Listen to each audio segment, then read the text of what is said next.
Bismillahirrahmanirrahim. Assalamualaikum warahmatullahi wabarakatuh. Alhamdulillahirabbil alamin. Rabbi shrah li sadri wa yassir li amri wa hlul 'uqdatam min lisani yafqahu qawli.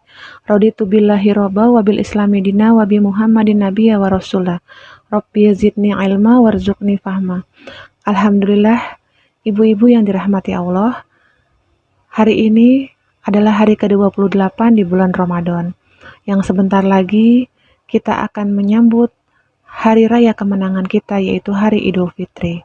Semoga di hari ini dan di Syawal nanti semakin mendekatkan diri kita kepada Allah Subhanahu wa Ta'ala.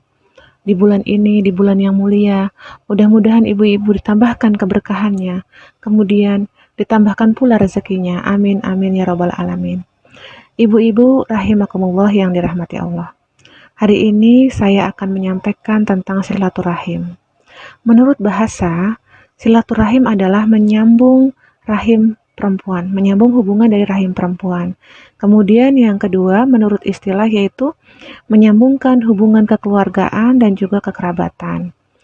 Menurut terminologi, berinteraksi dan bertemu dengan sanak saudara, kemudian bertemu dengan karib kerabat untuk bisa saling membantu dan juga mempererat hubungan kekerabatan.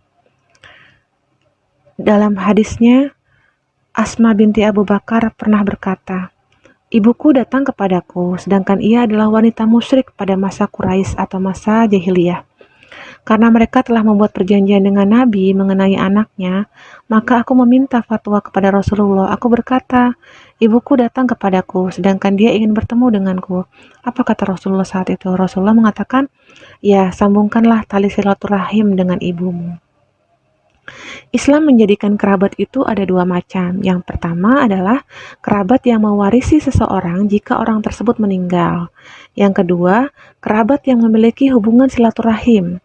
Mereka yang berhak mendapatkan waris adalah orang-orang yang mendapatkan warisan, berarti masuk dalam hubungan kekerabatan yang pertama.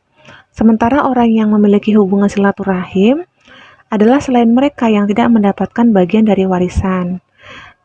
Seperti misalnya ada paman, saudara laki-laki dari ibu kita, kemudian bibi, kemudian kakek, anak laki-laki, kemudian anak laki-laki dari anak perempuannya, berarti anak tirinya gitu ya. Kemudian yang kelima, anak laki-laki dari saudara perempuannya. Yang keenam, anak perempuan dari saudara laki-laki.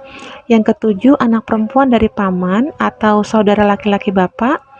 Yang ke-8 bibi saudara perempuan bapak, yang ke-9 paman dari ibu, yang ke-10 anak laki-laki dari saudara laki-laki seibu, serta siapa saja yang menjadi keturunan salah seorang di antara mereka, dan kemudian Allah Subhanahu wa Ta'ala tidak menjadikan mereka berhak mendapatkan warisan, berarti masuk ke dalam golongan yang kedua ya ibu-ibu. Meski demikian, Allah Subhanahu wa Ta'ala memerintahkan kita untuk menjalin hubungan silaturahim dan berbuat kebaikan kepada kerabat secara keseluruhan. Ibu-ibu yang dirahmati Allah, dalam hadisnya Rasulullah pernah mengatakan, seorang laki-laki berkata kepada Rasulullah, "Wahai Rasulullah, beritahukanlah kepadaku perbuatan yang dapat memasukkanku ke dalam surga." Orang-orang berkata, "Ada apa dengannya? Ada apa dengannya?" Rasulullah bersabda, "Bukankah Rabbmu bersamanya?" Beliau melanjutkan, "Engkau menyembah kepada Allah dan juga tidak menyekutukannya dengan sesuatu apapun. Kemudian mendirikan sholat, kemudian menunaikan zakat, dan juga menjalin silaturahim." Hadis riwayat Bukhari. Nah, dalam hadis ini Rasulullah memerintahkan kita untuk bersilaturahim. Tetapi hadis tersebut dan hadis-hadis lainnya yang berkaitan dengan silaturahim tidak menjelaskan apakah silaturahim ini yang hubungannya kepada orang yang mendapatkan ahli waris atau hanya hubungan orang yang memiliki hubungan nasab. Nah, perintahnya ini bersifat umum, mencakup setiap orang yang memiliki hubungan silaturahim, baik mahram maupun bukan, baik dari para orang yang hanya mewarisi warisan atau yang tidak mendapatkan warisan. Mereka semua itu dapat dikatakan sebagai orang yang memiliki hubungan nasab. Nah, kemudian banyak lagi hadis-hadis yang lain yang menjelaskan tentang silaturahim. Di antaranya adalah siapa saja yang ingin dilapangkan rezekinya dan dipanjangkan usianya, hendaklah ia menghubungkan tali silaturahimnya. Nah, kemudian dalam hadis tafsir Ibnu Katsir ya, yang berkenaan dengan silaturahim, Allah memerintahkan menjalin silaturahim. Berbuat baiklah kepada kaum kerabat dan sanak famili serta fakir miskin dan orang-orang yang memerlukan bantuan dan mendermakan kebajikan. Maka hadis ini memerintahkan kita untuk menjalin silaturahim. Apa sih keutamaan menyambung silaturahim? Yang pertama, dilapangkan rezeki. Tadi sudah disebutkan hadisnya. Yang kedua adalah ciri tanda orang beriman. Dia tidak akan pernah memutuskan tali silaturahim. Nah, apakah ada ancaman bagi orang-orang yang memutuskan tali silaturahim? Yang pertama adalah dalam hadis Rasulullah, barang siapa beriman kepada Allah dan hari akhir, hendaknya ia memuliakan tamunya. Dan barang siapa beriman kepada Allah, hendaklah ia menyambung silaturahim. Nah, ini jadi ada ancaman berdosa bagi kita yang memutuskan tali silaturahim. Nah, kemudian ada lagi yang kedua, hadis yang kedua, yang ada ancaman dari Allah apabila kita memutuskan silaturahim.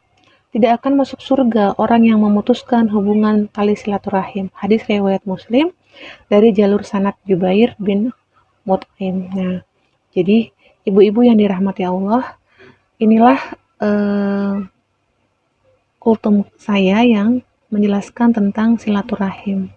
Berkenaan dengan ini, sebentar lagi karena kita akan menyambut bulan Syawal, kemudian juga kita akan merayakan hari kemenangan karena kita sudah melewati 1 bulan berpuasa di bulan Ramadan. Semoga di hari kemenangan nanti kita bisa bersilaturahim kepada sanak saudara kita, kerabat, orang tua, kemudian sepupu, om, paman, bibi, tante, dan kita mendapatkan pahala di hubungan kekerabatan ini karena kita menyambung tali silaturahim. Billahi taufik wal hidayah. Sedikit sudah saya sampaikan, yang benar itu datangnya dari Allah dan yang salah dari saya pribadi. Saya tutup dengan istighfar, hamdalah, dan doa penutup majelis. Astaghfirullahalazim, astaghfirullahalazim, astaghfirullahalazim.